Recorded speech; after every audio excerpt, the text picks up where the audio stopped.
Long, long ago, when the world was still new, the Inuit lived in darkness in the vastness of the north. They had never heard of daylight, and when it was first explained to them by Crow, who traveled back and forth between the Northlands and the South, they did not believe him. Yet many of the younger folk were fascinated by the story of the light that gilded the lands to the south. They made Crow repeat his tales until they knew them by heart. "Imagine how far and how long we could hunt," they told one another. "Yes, and see the polar bear before it attacks," others agreed. Soon, the yearning for daylight was so strong that the Inuit people begged Crow to bring it to them. Crow shook his head. "I'm too old," he told them. "The daylight is very far away. I can no longer go so far." But the pleadings of the people made him reconsider, and finally he agreed to make the long journey to the south. Crow flew for many miles through the endless dark of the north. He grew weary many times and almost turned back, but at last he saw a rim of light at the very edge of horizon and knew that daylight was close. Crow strained his wings and flew with all of his might. Suddenly, the daylight world burst upon him with all of its glory and brilliance. The endless shades of color and the many shapes and forms surrounding him made Crow stare and stare. He flapped down to a tree and rested himself, exhausted by his long journey. Above him, the sky was an endless blue, the clouds fluffy and white.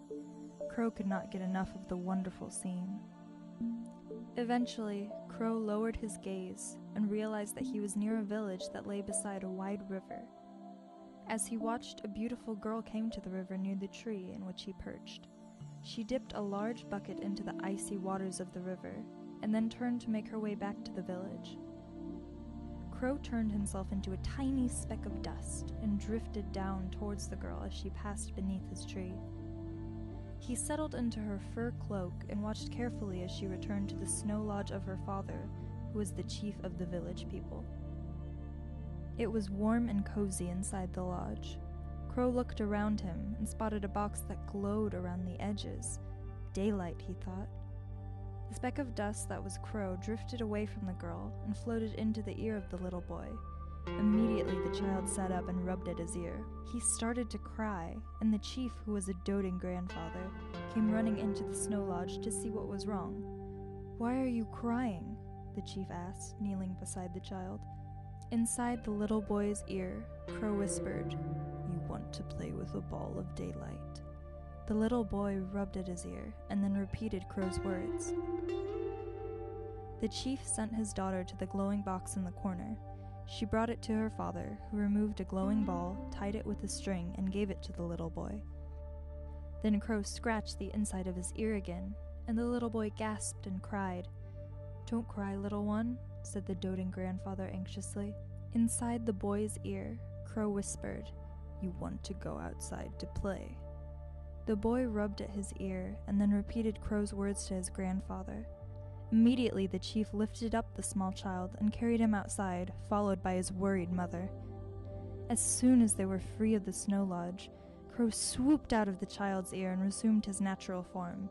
He dove toward the little boy's hand and grabbed the string from him. In the far north, the Inuit saw a spark of light coming toward them through the darkness. It grew brighter and brighter until they could see Crow flapping his wings as he flew toward them. The people gasped and pointed and called in delight. The Crow dropped the ball, and it shattered upon the ground, releasing the daylight so that it exploded up and out. The sky grew brighter and turned blue. The dark mountains took on a color and light and form. The snow and ice sparkled so brightly that the Inuit had to shade their eyes. The people laughed and cried and exclaimed over their good fortune, but Crow told them that the daylight would not last forever. He had only obtained one ball of daylight from the people of the south, and it would need to rest for 6 months every year to regain its strength. During that 6-month period, the darkness would return. The people said, "Before you brought the daylight, we lived our whole life in darkness." Then they thanked Crow over and over again. To this day, the Inuit live for half a year in darkness and half a year in daylight, and they are always kind to Crow, for it is he who brought them the light.